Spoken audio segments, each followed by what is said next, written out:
Spoilers ahead for The Hunchback of Notre-Dame live action. Quasimodo, an outcast who lives in Notre Dame's bell tower, wishes to be accepted into society. But does the evil priest Frollo have a plan to block him from realizing his aspirations, even as he falls in love with the mysterious gypsy girl Esmeralda? The extraordinary quality of Disney's live-action reimaginings of beloved classics never ceases to amaze us. It appears that they'll continue to amaze us with their live-action rendition of The Hunchback of Notre-Dame, which is expected to be released in 2018. Let's take a look. Disney is developing a live-action adaptation of the animated film The Hunchback of Notre-Dame, which will be based on both the animated film and Victor Hugo's novel Notre-Dame in Paris, which was published in 1831. The story will be written by playwright David Henry Hwang and Mandeville Films, and Josh Gad will produce the film. The music will be written by Alan Menken and Stephen Schwartz. However, this isn't the first time we've witnessed a live-action adaptation of The Hunchback of Notre-Dame. Since the 1940s, there have been others. The first version of this Disney classic, which was released in 1996, was an animated movie that was hand-drawn and featured significant musical sections. The Hunchback of Notre-Dame is an American musical comedy drama film that was produced and distributed by Walt Disney Pictures. It's an adaptation of the animated film of the same name that was released in 1996. It's largely based, much like the animated film, on the novel of the same name written by Victor Hugo. However, most of the content has been altered to make it more family-friendly while simultaneously becoming darker. Rain Robinson plays Quasimodo, with Chloe Bennett, Robert Pattinson, Victor Garber, and Josh Gad, who also produces in supporting roles. It's possible that The Hunchback of Notre-Dame will join Mulan in being the second Disney live-action remake to be given a rating of PG-13 by the Motion Picture Association of America.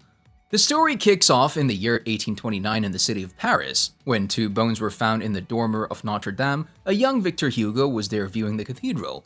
As Hugo watches this particularly terrible scenario unfold before him, he notices the word fate carved into the wall. Clopin, a gypsy puppeteer, takes us back in time to relate to the story of the Hunchback of Notre-Dame to a group of children.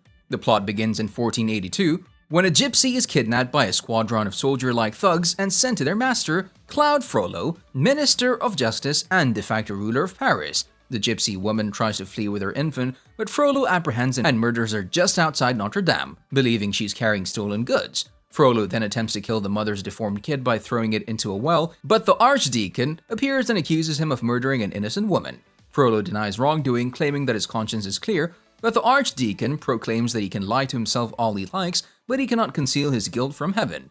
Frollo unwillingly accepts to raise the malformed kid in the cathedral's bell tower as his son, naming him Quasimodo out of fear for his soul and to atone for his guilt. He observes that the child may need him someday. 20 years later, in 1502, Quasimodo has matured into a kind but secluded young man with 3 gargoyles as his only company, despite Frollo's repeated warnings that he's a monster who will be rejected by the unsympathetic outside world. Despite these cautions, Quasimodo longs to get out into the world. Phoebus, Frollo's captain of the guard, comes in Paris and searches for the Palace of Justice. He's soon captivated by Esmeralda, a compassionate and lovely gypsy. When Frollo's goons attempts to arrest Esmeralda, Phoebus quickly comes to her aid, and she's able to flee. Phoebus is subsequently escorted to the Palace of Justice, where he meets with Frollo, who assigns him the duty of murdering all gypsies in Paris before they become a plague. A few days later, Quasimodo slips out of the cathedral to attend the Feast of Fools, where he's crowned King of Fools but humiliated by the crowd when Frollo's goons instigate a riot. In the audience, Frollo refuses to assist Quasimodo, and the audience only pauses when Esmeralda frees Quasimodo from his bonds and openly challenges Frollo. She then tosses the crown at Frollo, proclaiming him the biggest fool. The judge arrests her right away, but she escapes through illusions, which Frollo refers to as witchcraft. Frollo meets an embarrassed Quasimodo and sends him back inside the cathedral. Esmeralda pursues Quasimodo in order to discover him, but she's pursued by Phoebus, who does not approve of Frollo's methods. Despite Frollo's orders, Phoebus refuses to arrest Esmeralda within the cathedral, claiming that she is claimed sanctuary and hence cannot be arrested as long as she's present.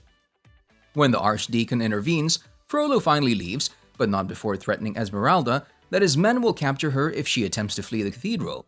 Esmeralda meets and befriends Quasimodo in the bell tower. Quasimodo assists Esmeralda in escaping Notre Dame in return for his assistance in the crowd. In exchange, she gives him a map to the gypsy hideout, the Court of Miracles, in case he ever decides to leave Notre Dame again. Frollo begins to comprehend his carnal feelings for Esmeralda and seeks to be free of them in order to avoid eternal damnation. He quickly learns of Esmeralda's escape and launches a citywide pursuit for her, destroying many homes in his path, just like smashing that like button if you haven't done already. Phoebus, who's aware that Frollo has lost all semblance of sanity, goes against the judge in order to defend an innocent family. As a result, Frollo condemns Phoebus to death for treason. Phoebus gets shot with an arrow, which causes him to tumble into the Seine River. Frollo abandons him for dead, but Esmeralda saves him and brings him to Quasimodo for protection after Frollo abandons him for dead. Frollo quickly returns to the cathedral, compelling Quasimodo to conceal Phoebus. When the judge learns that Quasimodo assisted Esmeralda in escaping, he declares that he knows where the Court of Miracles is and plans to attack it with a battalion at daybreak. After he departs, Phoebus requests Quasimodo's assistance in locating the court before Frollo. He accepts to join despite his reluctance, not to mention jealousy. They find it using the map Esmeralda gave him and are almost executed by Clopin for being spies, but they're saved when Esmeralda intervenes and clears up the misunderstanding. Phoebus tries to persuade the court to flee as Frollo prepares to invade. Frollo's army, however, appears and captures them all, with the judge revealing that he followed Phoebus and Quasimodo. After she refuses his request to become his mistress, Frollo orders Esmeralda to be burned at the stake. Frollo takes a torch and burns the wheat Esmeralda is standing on, causing her to cough and fall unconscious. Quasimodo, chained up in the bell tower, initially refuses to help due to depression, but when he sees Esmeralda in pain, he gives in to his rage and rescues her, bringing her to the cathedral and yelling "Sanctuary!" As Frollo grabs a sword and orders his men to attack the cathedral, Phoebus ignites a rebellion among the people of Paris, who have had enough of Frollo. To ensure that no one enters, Quasimodo sets Esmeralda's comatose body on a bed and pours a cauldron of molten copper upon the streets. Frollo, on the other hand, manages to break and push his way past the Archdeacon.